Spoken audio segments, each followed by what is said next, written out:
Hell no. To I did it, never sunset, seen it. I can't stop Never seen it. hustling every minute, every second. Can't stop hustling. What a do Will said let him know. What's up, mans? And the womans and all of the ands. It is me, OHB and Hogzwars, coming to you today talking about the Supercard of Honor 2023, in which we may or may not have watched. What did you think about it? Up to the point, Hogzwars.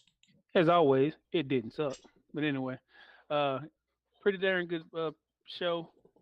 Didn't have any real laggy parts, which is normally what happens in most of these long pay per views like this. Especially since they always have the 0 hour, so it's like you feel like you watching a whole lot of wrestling. But overall, yeah, it was pretty good. You see, that you kind of funny that you said that because that's the thing that we commented on when we were actually watching it. That they seem to keep real tight to time constraints and like kept the thing within the actual allotted time or whatever, and it didn't just drag out. So I was appreciative of that because there's been some absolute pay per views we've watched that we were like, "Come on now, I'm tired." Mm-hmm. The But whole yeah, goddamn time, man. the whole god darn time. I'm gonna enunciate that, but anyway, like, did you feel like the 0 hour is so? If the users that don't know, the 0 hour is like a free show that they get to generate interest in the pay per view or the premium live event or whatever you want to call them. I still call them pay per views because I'm old school, but it's called 0 hour. 0 hour for AEW and Ring of Honor. It seems to be that's the thing they've been keeping on or buy-in or whatever. This one was Right. 0 hour. Was there anything, Hogsworth, to you that stood out about this? Because we had Jeff Cobb versus Tracy Williams. You had Nigel McGuinness came out. You had, you had Takesh to come out. He wrestled against Willie Mack. You had Willow versus Miranda Alizé. You had the Mhm. Trustbuster Slim J versus Stu Grayson of the Dark Order. Which was just there. Yeah, so I mean, did anything stand out to you for that? Did Well, one, I did like Cobb because that move to tour the islands is still one of the best finishers I've seen in at least the last 5 years. That thing is beastly. But other than that, it's pretty much just there to kind of get you into the mood. The last pay per view Ring Round had with all those guys, the 0 hour was almost just as good as watching the actual pay per view. This one was just kind of okay. It kind of got the job done, and it pushed the pace, if you will. So it got us where we needed to be. But other than that, it's pretty much just there for the sake of argument, I guess. To like we always say, try to get you in the mood for the pay per view. But it was okay. Nothing that I was just like, yeah, I'm looking forward to this. Yeah, You know, same for me. They did a lot of like promos and like packages and things to kind of generate interest. But as far as the actual 0 hour goes, I didn't really feel like it did anything other than provide entertainment for people that were in the crowd, plus us to kind of get it going. But I'm with you though, man. As far as that goes, I think Cobb's tour of the islands move is kind of cool, and the way he did it in this match is he did kind of like a ripcord where he, how they grab the arm and pull people in towards them. But yeah, man, if you're good with it, we can just start talking about the main show. of course, man, because as usual, these kind of things, we both be ready to fall out as long as we watching these damn. Like, Yeah. I like to go home sometime. I know y'all don't. Come on, man. But normally when I get on here, I'm ripped to the gills. But I was like that at the first, and then I slowly tapered myself back. I said, "Nah, I got to bring it in and be somewhat coherent for the show Whatever. here." I was looking forward to getting me a beer. It's just to pick the wrong darn day for this. Yeah. But Like, anyway, starting out the pay per view, you got Commander and El Hilo Vinkingo. There we El go. Hijo del Vikingo. That's it. Vikingo. Yeah, Vikingo. Yeah, it's always hard to say that last one. And I think if you saying it right, and then it was like the words come out, and you're like, that was terrible. Work on that. Yeah. Work on that. But anyway, what did you think of the match? I OVHP? mean, it was a lot of flippy stuff. No joke, man. Like, I can't take anything away from the two of those dudes. You know what it is.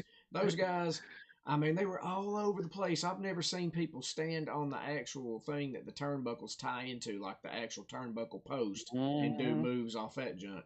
But, like, Vikingo's, that move he's got's nasty, boy. You remember what I said about it? Man, that thing's Yup. brutal. Yeah, It is dude. brutal. You want to talk about this? That's like what Ricochet does, except worse. Yeah. Yo, and he's smaller. That's what's so scary about it. yeah. Now He's I a thought, lot smaller than Ricochet. did you see that one spot though? I thought was cool where Vikingo did like a shooting star press and caught dude with a Frank like a Hurricane Rada. You know what Scott would say about that. It's not Hurricane Rada, it's Frankensteiner. I invented Right, it. Yeah, right. When he went to Japan and found yeah, exactly. But I mean, there was a lot of stuff in that match. Um, yeah, dive. There's lots of dives. Ace dives. He said dives. Yeah. Yellow boy in the All comments right. said dive. You remember a dive? There was a dive that I mean I guess maybe the one where he hit the 633 on the table and the table said Man, that was nasty. Or the yuck. one where they were on the side of the ring and Oh, Commander flips buddy. him over with the Canadian Destroyer on the side. I said, "Oh my God!" Yeah, he reversed a power bomb, dude, and then hit him on the yeah. It was brutal. It's just like a lot of them apron bumps, though, man. It makes me nervous because you know back in the day they didn't really do that kind of stuff because I think that people probably weren't athletic enough to do that. But you know these kids definitely are. But that 633, I think he calls it, on the table, Yeah. dude, and that table didn't give. I mean, we all three Ooh, of that looked us, like it. Ooh. yeah, we said I am table. But then you remember what happened there? Because Vikingo would win, but do you remember how he did it? Heck, I remember when he goes. They both look like Commander had it. Gets him in the middle of the ring. Look like great. I'm going to put this guy down. Another one on run off the top of the ropes and flipping and catch him again. But this time he reversed it. He gets him. The Kingdom gets him down. Gets on the damn rope and goes for another 630. And I mean, when he hit, he crushed his insides, man. Yeah, Like, I oh said he meatballed him, dude. He came right down on him. God. There was no give from the ring. I mean, it No, was just like he said, none. wow. It just like blood. And yeah, so like yeah, the Kingo wins. He maintains. That was for the AAA Mega Championship. Yeah, I'm kind of interested to see where Vikingo goes, man. I mean, they obviously putting a lot of stock in him. I think he's going to be probably the next heavyweight champion that they've got at some point in time. But yeah, I'm gonna move right along because the next match was that cool match. I had AR Fox, Blake Christian, and Metalik versus the Embassy. Yeah. But do you remember Also that? known as the Beast. Hey, God, now, it great. yeah, I mean that dude, that team was just completely overshadowed. The Embassy, three dudes in that are all giants compared to the Mm-hmm. other team. But I did think that it was cool that Blake hit that Canadian Destroyer on Brian Cage when Brian Cage would try to Man, powerbomb him. He that was so reversed it. nice. Yeah, but yeah, man. I mean, Brian Cage. I mean, that dude must secretly want to be Scott Steiner because the drill claw is essentially the Steiner screwdriver. So I mean, he picked him up, busted the Steiner screwdriver on him, pinned him 1, 2, 3, and then Yellow Boy even commented that if they had lost that match, that Cage would have been on to the WWE. That doesn't seem to be the case, or it could be the case. You know, Tony Khan has those cool bug eye swerves that he be doing when he's on that cocoa powder. Right. He in Yeah. love with the cool. So did you? Yeah, exactly. Did you anything about that match stand out to you? Really? I did have like at least how Eric Fox continuing his career if I can jump from anywhere and land like I'm floating like a freaking airplane. Mm-hmm. But that in between Metalik doing that beautiful move off the ropes, just nasty. Other than that, the match was pretty much let's see how much the NBC can trash these guys without everybody thinking they just burying them the whole goddamn match. Yeah. And there was no time during the match where I said, you know what, they might win. No, no, Yeah, not one yeah, time. and we kind of thought that. You even said that whenever they came out, they did that. You know, I was like, "Come on, dude, come on, buddy. We already know what's gonna happen here." It's like, hey, man. Essentially, back in the day, kids, if you all watched wrestling, you would have three dudes in the ring before no music or nothing, and that's how I feel like they gave the treatment to these guys. They just got squashed. Hmm. But I'd like to see more out of AR Fox. That dude is, I think he's talented. I don't really know what his gimmick is, but it's just like they throw him together with teams that don't make sense. I'd like to see a little bit more Hmm. out of that dude. But yeah, And Blake Christensen has really impressed me the last couple weeks during Ring of Honor television. And I'm kind of like, I was kind of hoping they would at least give a better effort, but he did pretty good. He looked pretty Right. awesome by the time the match was over with. So if nobody else got over tonight, he definitely did. Oh yeah, man. I mean, he was doing stuff that a body his, because he's not a very big guy, and he was doing stuff that was pretty impressive. So I'd like to Hmm. see. We'll see how it is. I mean, maybe they're trying to nurture a new generation of people. I don't know, but anyway, I'm done talking about that. As I say in the sips towards the end. But you got the next match was for the the Ring of Honor Women's Championship, and it was against Athena and Yuka Sakazaki. I think that's how you say that. Hmm. And dude, what cracked me up? You remember what happened at the beginning of it? Heck It's yeah, thing to come out there. It's funny, like Sakazaki comes out there doing that little, I'm dancing around, I'm running to the ring, I'm so nice. And this one come out like she the Terminator, got some little, like he's watching one of those old random horror movies. You get the little baby doll sitting there, like, eat, and gets smashed. I'm yeah, like, she dang. straight up I said, was it stomped Terminator that. 2? What the Ball. hell? We said, "What But is this? Is this some Alexa Bliss stuff?" And then all of a sudden, she right. stomped the hell out of that doll. Yeah. That's the first thing I was saying. Like she just smashed that bad boy, and then she gonna scream. I'm like, well, all right, you doing your thing. Good job, I guess.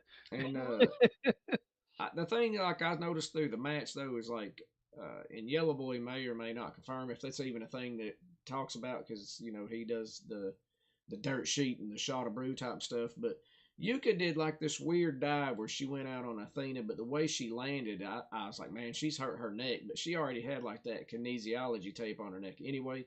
Hmm.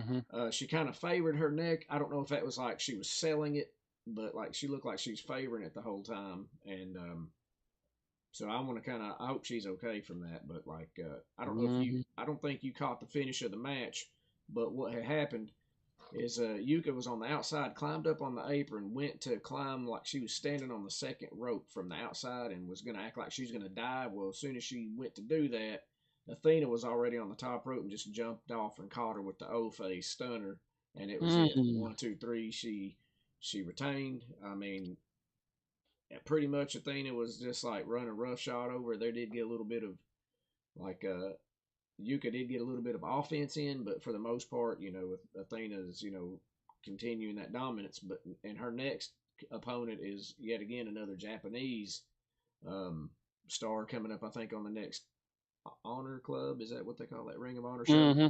Yeah. So maybe you can speak a little bit more to that when we go. But I don't know what the deal is with that. Like if she's becoming like the Godzilla of Ring of Honor and just stomping out all the Joshis. I don't know. Dude, every match she's had on Ring of Honor, she's literally taking some chick and power bomb their head into the goddamn canvas from the outside. So Hey, that's what she I'm saying. she caught Willow Nightingale like that. She caught some other chick like that. I forgot what her name is right now. Because And then the last one she fought, she just she beasted her. she's trying to kill people. Oh yeah, baby. Just like Like that. the way she acted, I swear. Like she just, I'm a psycho and you're gonna love me. Yes. I'm like, man, what the hell? Well, I'm gonna move right along and just keeping this program short and sweet, and maybe not really because I Hmm. do what I want to. Check this out. I'm behind this microphone and under the microphone. Yeah, baby. Anyway, that's Yo. for the neighbors out there in TV land. But the next match was Mark Briscoe versus Samoa Joe for the Ring of Honor TV title. This match right here, probably to me, is the match of the night because I didn't expect it to be as good as it was. They told a very good Hmm. story in that boy. One thing I want to say before I turn it over to you is that I appreciate the way Samoa Joe's being utilized in this stage of his career. Man, he's putting people over, but he's still not getting beat at the same time. But having said that, what did you think about it? First, as we always continue to say, it did not suck. It was damn good. Second, I was kind of proud of Briscoe because in these situations, a lot of times he's the one that's taking the L's for everybody, and he did a lot more offense. He took a lot. He took a lot of punishment because, of course, you're facing Samoa Joe. That's going to happen anyway. But it was a great match because one, like you said, Joe is like a measuring stick almost in ROH right now. Mm-hmm. Everybody that's either been good enough or barely good enough to beat him, they've had to show they can earn it.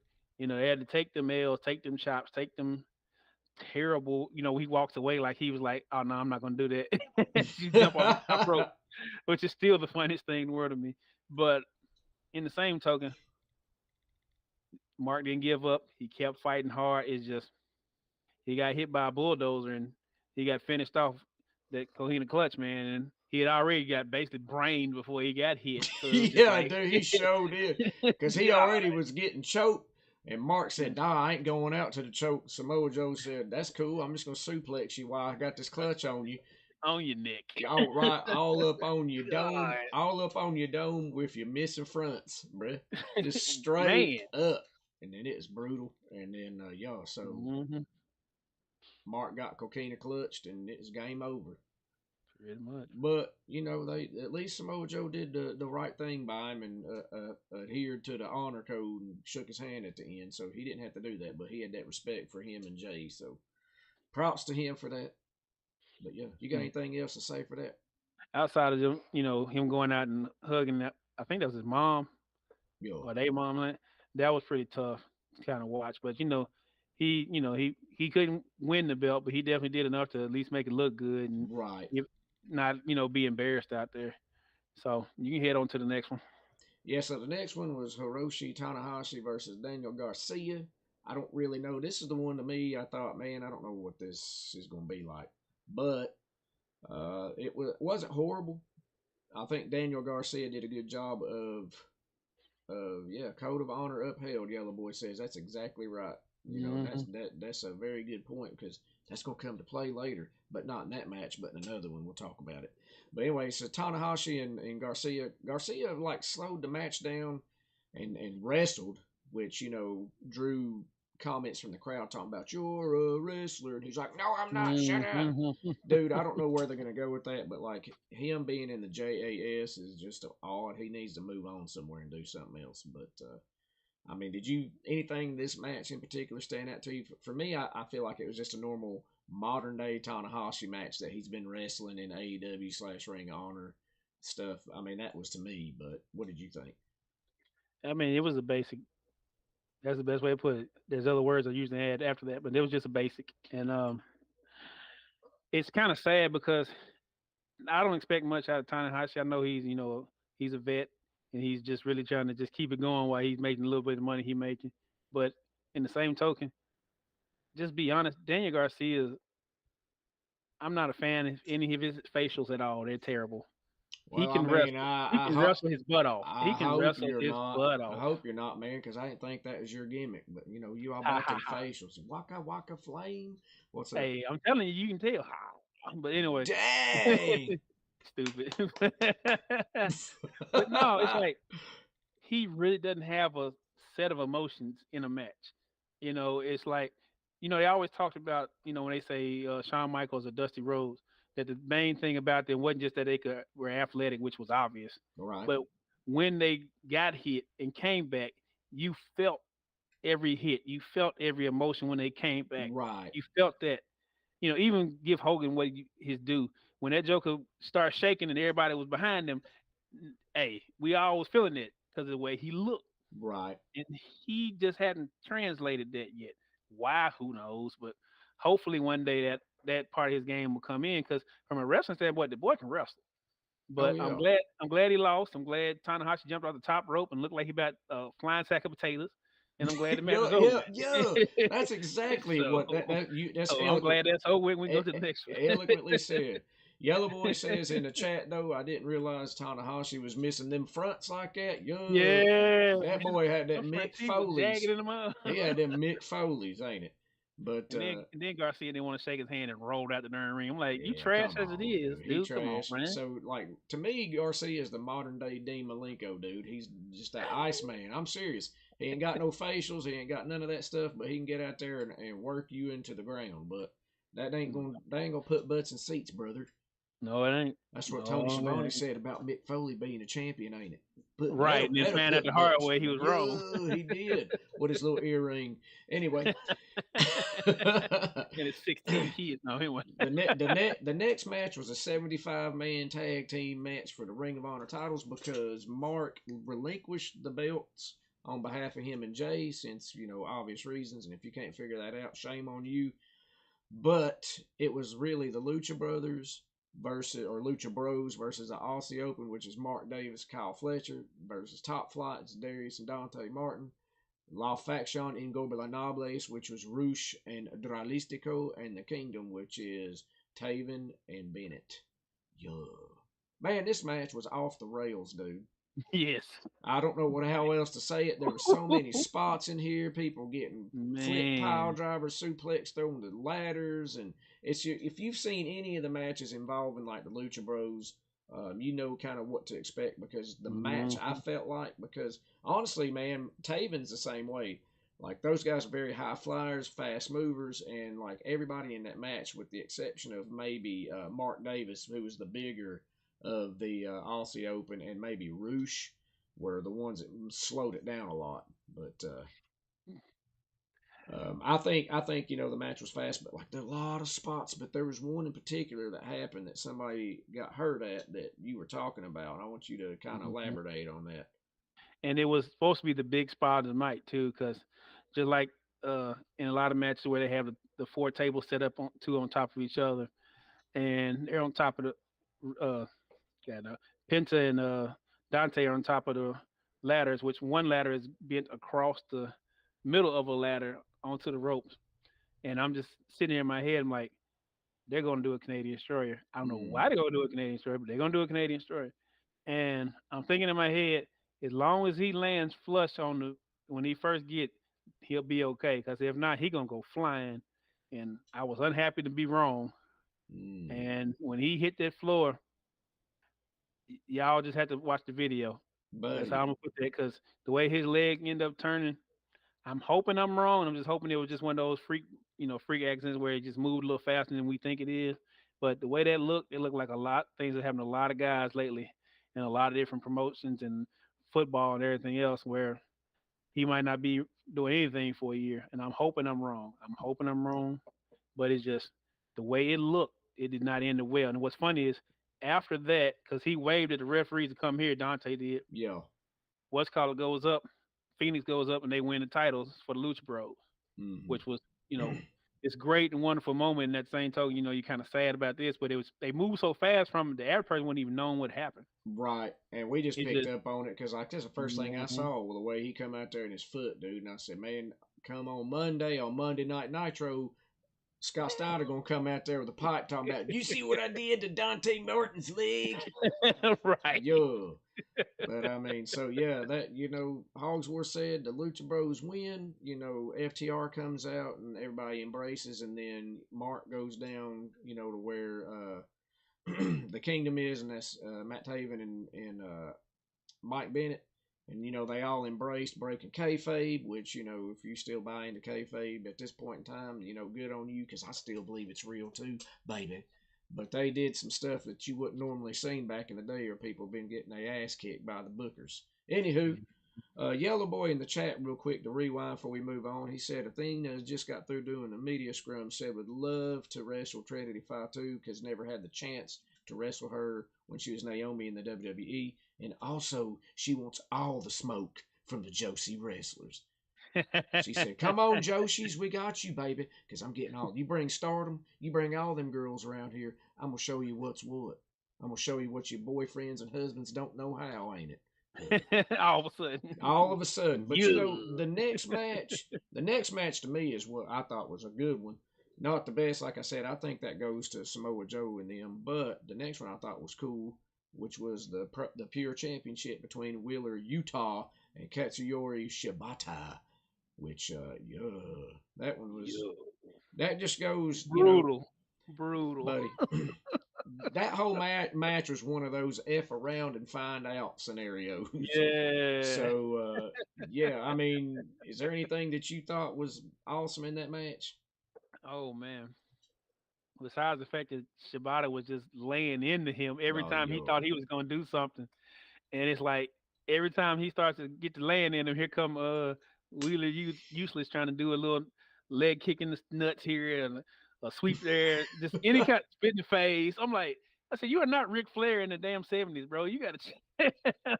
But Legend still, he was pulling every little dirty trick in the book, and he still got knocked out. yo. Terrible. So that's like what I was saying. Like, you know, this Blackpool Combat Club's supposed to be the gimmick that they can outwork people, or they're just tough, Hmm brawlers and this and that. So he gets in there and he finds out that he ain't got the clout for Shibata, and decides he's gonna try one of them patented dick kicks right on him. Well, it worked for a little bit, and then the rest of the match, Shibata stole on him, and then eventually hit the PK, which is that penalty kick. Which, if y'all don't know, it's when somebody's sitting up and he just runs right up a million miles an hour and kicks you square in your sternum. And yeah, 1, 2, and 3, and he's the new pure champion. It's crazy. Like, we didn't expect that. We were saying before the show even started that a lot of the New Japan and the Japanese wrestlers take L's, but not on this one. Yeah, so I want to see. And I joked, if you remember, I said they just go ahead and retire that belt because ain't nobody beating that boy. Heck no, not unless he's gonna lose. Not at all. The way he beat him down. He gonna retire. He gonna retire with that belt. Yeah. Just beat the brakes off that man. Yeah, Yellow Boy appreciated your Wheeler useless comment. That's hilarious. But yeah, he was in this match. He was useless. He was not in. We're gonna move on to the final match of the evening for the Ring of Honor Heavyweight World Championship of Honor in Infinity, and that's Claudio Castagnoli, Canoli, Cesaro versus Eddie Kingston, baby. And they have real life heat if people follow the dirt. Man, they really I don't care about that, but it makes for good, compelling television, ain't it? Heck yeah. I mean, dude, what did you think about this? Like, for me, I didn't expect it to be like it did, but like it was, I thought, hard hitting, and I expected that much out of it. But what did you think? One, I was kind of upset with the crowd a little bit because it just seemed like they were so out of it. I'm like, I get the other match was good, but it wasn't that goddamn good. You know what I'm saying? And then second, you could really tell that those guys were really trying to tell a story the whole match. And it just seemed like every story beat they did, it's like the crowd just was like, who cares? It's like they were waiting more on Eddie to win than the match to go on. Like, these are two, highly trained athletes. These guys have a real history and a real story. And it's almost like y'all really didn't give a goddamn until the end. Right. And then it's like, then we do all this reversals and what's called, and then all of a sudden now you care. Like, if this been Kenny Omega and some random person we ain't never heard of, y'all been all into their face trying to say how great and wonderful this goddamn match is, no matter how bad it was. Right. I said this match was a decent match that came after all the flippy stuff in some matches and all the great wrestling in other matches. It's a good match. And then to make it even better, Eddie hit him with a back fist that just looked like he about to knock his head off. And then he got out of it. You talking about the last one? The second to last one, yeah. Where it looked like that mud was over. And I'm like, and it still seemed like they weren't even happy about that. Like, you want him to win, don't you? So what's the problem? Yeah, that's my only biggest gripe with that whole man. The crowd was terrible then. The match was actually not bad. It's like, I wonder who put that together, because like the match was good. You got all the spots out of Claudio that you expected, like his Swiss Superman gimmick stuff where he does all this, yoke and powerlifting stuff that he does on people. And then Eddie Kingston, like I said, there's that one spot where he hit the first spinning back fist, and Claudio no-sold it. So I guess he took offense to it and hit him with another one for real, and about buckled his SHI, what's right to the mat, son. And then, and then I don't know, dude. And then the end of it happened, and I was like, what? Yeah, between all those roll-ups, and the reversing roll-up, it's like it went from, at least being a hard-hitting match to we're going to try to be like not Daniel Garcia. Well, you could say that Daniel Garcia and Brian Danielson or something. We're going to do some wrestling at the end, try to end it up. And I mean, for the two of them to be as big as they are, to do the moves they were doing was awesome. But in the same token, nobody else is going to appreciate that. Right. That is the kind of match that ends the way a old school ROH match probably would have ended. Exactly. Both guys out wrestling each other, and then Claudio ends, with the darn roll up, and bam, winner chicken dinner, which is great because that's a great way for a wrestling match to end. The problem is with a crowd that slow at that moment in time, and the way they were doing it, outside of that one toss Claudio did from the side of the ring apron that just only he can do because only he is that freaking strong. Right, when he gut wrenched him off the apron onto the Yeah, floor, and 'cause then that you don't said he happen. caught him in midair essentially and Yeah, you can see it repositioned when him. he lifts him Yeah. up. He turned him at the right angle just to make sure he landed without hurting himself. Because ain't no way in the world he supposed to land it right. So for No you, way in the world. yeah, for those of you at home that didn't see that, Claudio went for a gut wrench on Eddie Kingston off the apron and went to throw him, but the way he was going after they left the apron is that he was going to be dropped right on his head. So Claudio kind of like shifted him in midair to keep him from dropping straight down like that. So that's just a testament to how strong that is, and for him looking out after Kingston, he could have been like, you know what, f this dude. Right. If he dies, he dies. But yeah, so like you're saying there at the end, Obi-Wan Kenobi went for that big old power bomb he does, and Eddie Kingston reversed it to the Hurricane Rado, which he went for a pin, and then real quick Claudio shifted it over to a roll up 1, 2, 3, retains the championship. But what happened after the match to me was weird. It's like, what are y'all doing? Because Yeah. your favorite wrestler, Wheeler Useless, came out there, and I thought they were going to steal on Eddie Kingston, and there was no honor upheld. And then Shibata comes out, and I thought he was going to steal on Eddie. I don't know, dude. Right. And What are like y'all doing? he's like you waiting on the. But I guess that's problem with us too. We're so used to somebody getting turned on every time something happens Yeah. that the fact that all they really did was just hold belts in front of each other, like we'll see you in Forbidden Door almost. Yup. That that was the end of the show, and I think that was probably the biggest letdown for anybody. Not that Eddie lost, that because he got back on the mic after what's called Oh, that was great. the BCC left. That was funny as heck, but still, it just feels like this is how you end your pay per view because you had all this chaos and all these matches with full of chaos and all these great matches in between, like with Samoa Joe and them, and then you end like this. Yeah, it goes to show that So not always the World Heavyweight Championship should be your big draw. You want it to be, but if you don't book that slot strong, um, yeah, like, but I don't know nothing. I'm not a booker. I just watch wrestling. I just know that I find parts of the shows to be awesome and then other parts not to be. I just didn't find this particular end match to be.